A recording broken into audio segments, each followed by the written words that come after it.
वडोदरा में जैसे जैसे बारिश का जोर बढ़ता जा रहा है, सड़कों पर गड्ढों की तादाद भी बढ़ती जा रही है। अब वडोदरा के सन फार्मा रोड से ये नजारा सामने आया है जो आपको चौंका देगा, क्योंकि यहाँ पर एक बहुत ही बड़ा गड्ढा पड़ा है। सन फार्मा रोड पर जो गड्ढा पड़ा है वो 6 फीट चौड़ा है और 10 फीट गहरा है।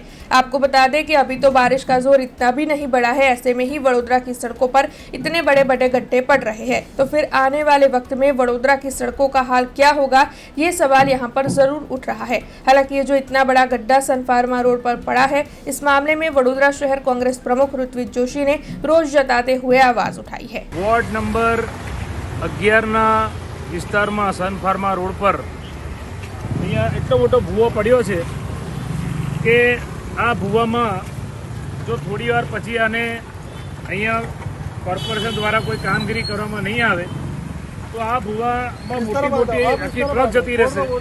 એટલો મોટો ભૂવો પડ્યો છે અને અંદર એટલો ઊંડો ખાડો છે।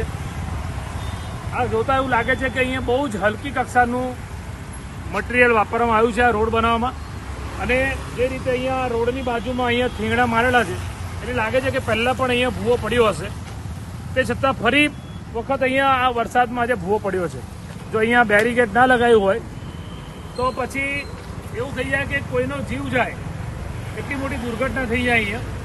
એટલે અને મારા ખ્યાલથી આ વોર્ડ નંબર 11નો જો વિસ્તાર છે તો કદાચ આ વોર્ડના જે કોર્પોરેટરો છે એમાં ડેપ્યુટી મેયર પણ એક છે।